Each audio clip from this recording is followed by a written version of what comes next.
that was a walk. How are we all doing? Hope we're lovely jubbly and that. Cracking day. What a walk. You join me here today at Shingle Street. I'm pretty much bang on central in the bay, not far off East Lane. Couple of dudes, took my favourite spot. Oh well, finders keepers, maybe it's meant to be. So, let's have a look. So, tide conditions at the moment, look at that. Absolutely, well, pretty much fairly still. We've got a wind behind us, which is going to help toss the leads out. And I had a little scour up here. I've never fished, well, I think I fished this far once, and I'm sure I've had some cod out of this bit. But I've decided to look for some features. You know, it's low tide at the moment. Look for any crevices. Right here, can you see that? Sorry, sun's nice. Yeah, right here, nice bit of sand showing, and that's the only bit of sand I've seen in my stretch. So that might be replicated further out. Might hold fish, might not. Yeah, confident. We'll see. Let's see what shows up. Right, the fun part. Let's get the rods together. Get them out there. Well, that beautiful sunshine. Can't see, but it's lovely. All right, let's see how we do.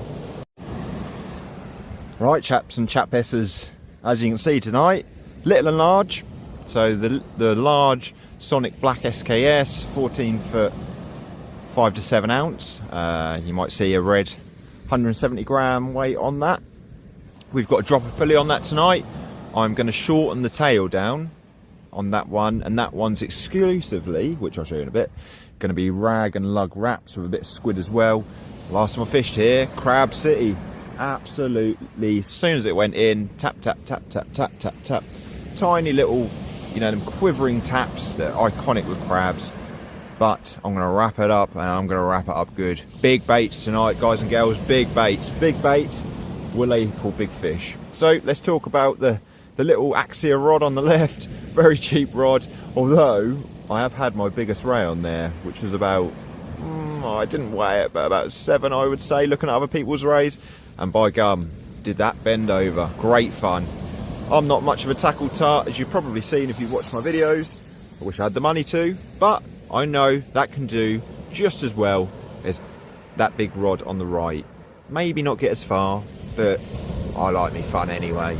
So, what we're going to do on that one. So, I'm going to leave the dropper pulley the length that it is, and I'm going to be fishing a big chunk of bluey. Now, you might have seen my short video where I had a really good bite at night.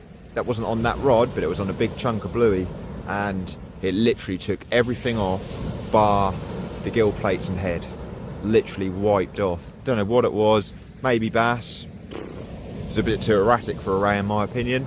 Who knows? It wasn't too far out. Probably 30 yards I reckon. So probably a big rogue bass. And I'm going to up my hook size tonight because I don't think I was fishing relatively big. So all I'm going to say is look at that sky. Absolutely gorgeous. Now if it's a blank, what a lovely place to be. Right, I'll get them rigged up and I'll show you how we're going to do it. Okay guys and girls, I've baited up the smaller rod on fish. Let me just show you how I've done the fish. Quite simple actually. 2 hook system, and I've banded up really tight, so that's fully exposed. You want to make sure if you're new to sea fishing, sorry, let me get down the camera there. Make sure that is banded up. Not a lot of wiggle room in that. Yep, because I think I had a whack and I didn't really. I must admit I went out the night before. Well, the night before the night I went. If that makes sense. I weren't really with it. That's pointless going. But anyway.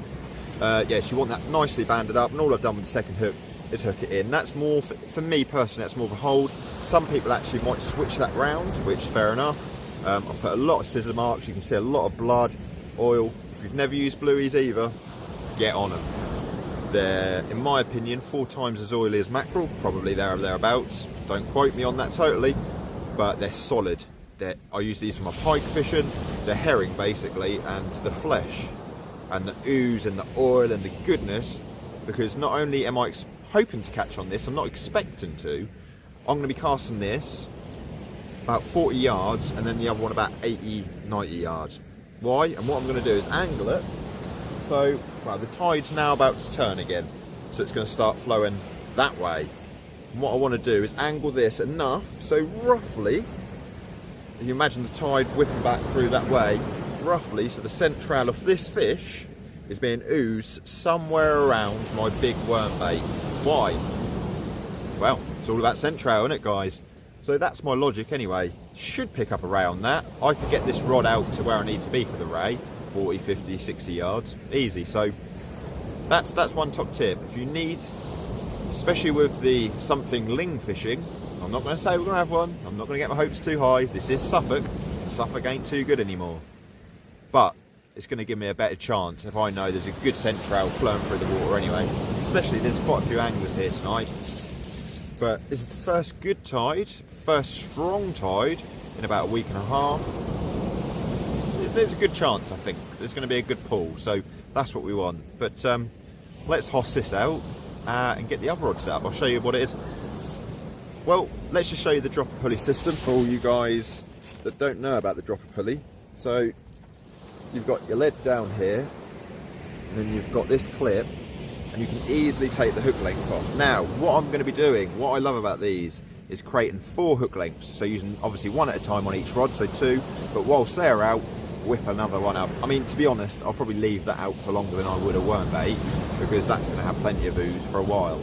So I'll probably, if I don't get a bite on it, an hour, maybe a touch more. Whereas the worm bites, I'll be setting half an hour alarm and making sure I'm consistent with that. So, how does it work? So you got this, oh, break my rod already. So you got this Gemini bead swivel system, yeah. And then what you want to do is that link I just showed you for the hook length, leader, whatever you want to call it. I'm so used to coarse fishing.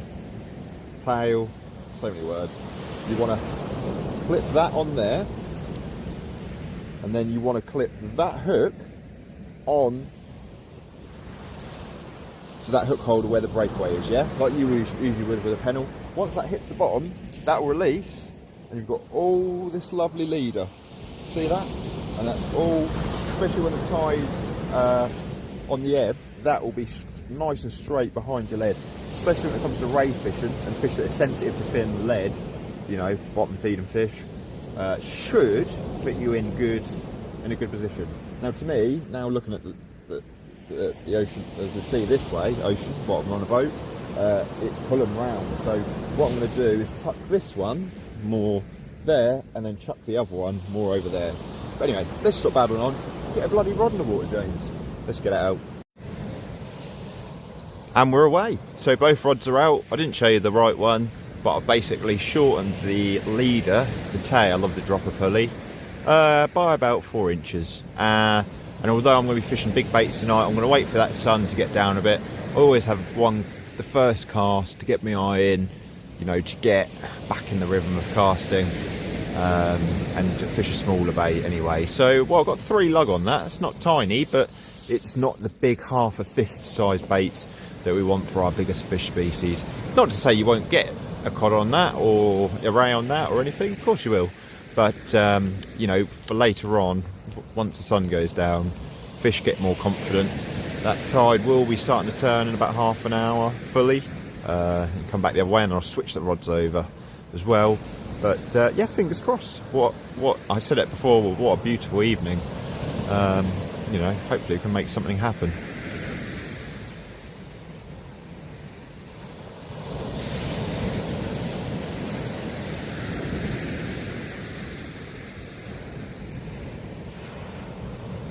Oh, see that right rod?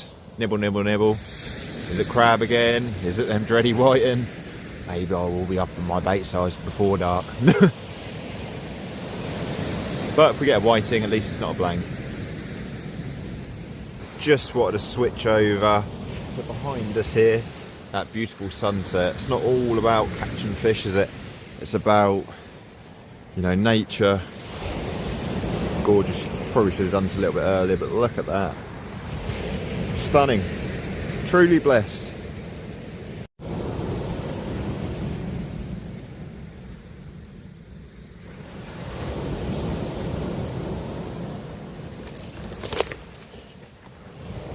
I think we've got a fish on that left rod.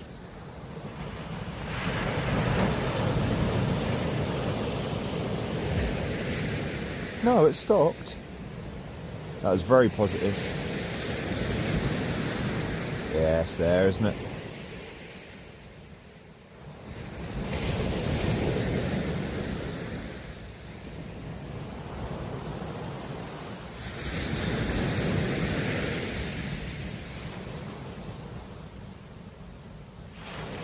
Yes! That's there. Surely.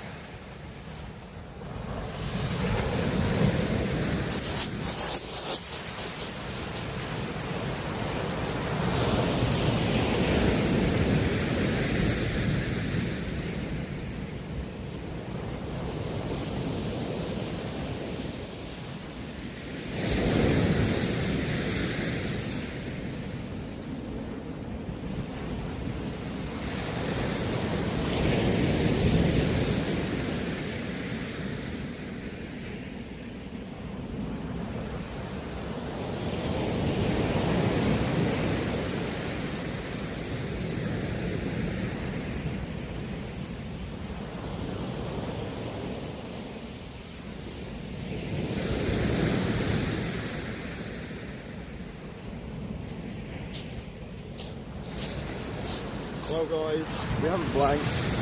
Look at the state of that fish that's left of it. It's a serious crab problem.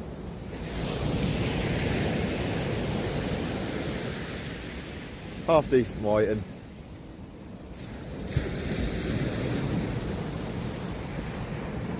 Certainly a keeper size. So, at least we haven't blanked. It's quite a pretty whiting that. Not quite what I totally enjoy, but yeah, nonetheless, we haven't blanked. Whoop. Well, at least we haven't blanked, guys. Good size white in that.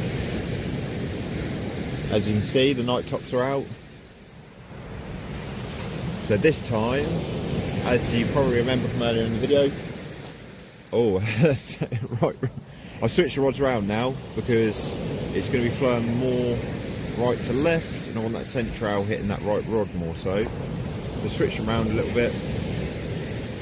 So on that fish bait this time, I've used the midsection, really tightly wrapped it round. Stop them crabs having so much of an effect. You're never going to stop them, are you? But it should hopefully deter them from ripping the bait up too much before the fish find it. Yeah, that was literally stripped to the bone. It had been out there, what, half an hour, 40 minutes? That's crazy. Not to say little fish might have been involved in that as well, ripping that up, but geez. Well, let's check the big bait. Oh, come on. If you've ever had two whiting,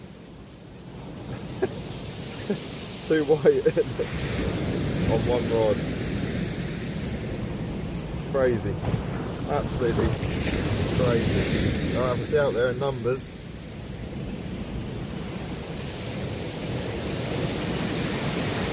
Not bad size once again, but fingers crossed I don't stick around too long. Let's get this back. Well, we're about an hour away from high tide now. Getting chewed up. I've chucked an absolute monster of a bait out on that long rod, on the left hand rod, and I've chucked out sort of head section about a third of a bluey on the right rod, so you know, fingers crossed something bigger comes along. Probably is still a bit early for the codling.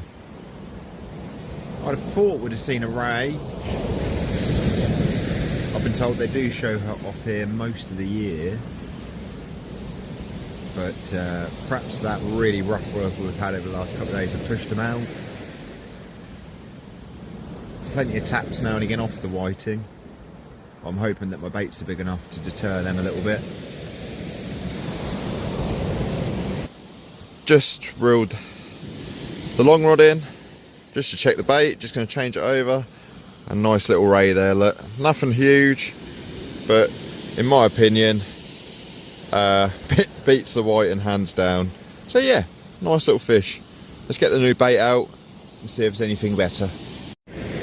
Well guys, I just literally put that other one back and had another fish. When they come in packs, of course. This one's a little bit better, look. That's a nice fish. Sorry, I've just broke my stand, so look at that. Look how well camouflaged it is against this shingle. Beautiful, lovely markings on this one. A lot better on that one. Very nice fish. As you can see, took the fish on the other rod. It's been slow for a couple of hours, but I don't mind. 2 rays in short succession. Let's get him unhooked. That beautiful white underbelly. I'd say that's probably a couple of pound, that one. £1.5, £2, I reckon. Not too sure. Not too sure on weight on rays. If anyone's an expert, feel free to comment. So, let's get both the rods back, look. Get this beauty back first. And see if we can get something a little bit bigger. That'd be amazing. I was just about to pack up. And what I thought was a whiting was a fairly decent sized dogfish. Some people don't like them, but I think they're cool. That certainly makes up for the blanks for the smooth hounds this year. So yeah, I'm going to leave it at that. I'm going to get this guy back. Really appreciate you stopping by, guys. Good luck on your next session. More adventures for me and my friends coming up. But for now, let's just get this back where he belongs. What a cool little fish. I don't see how people don't like them. Beat whiting any day for me.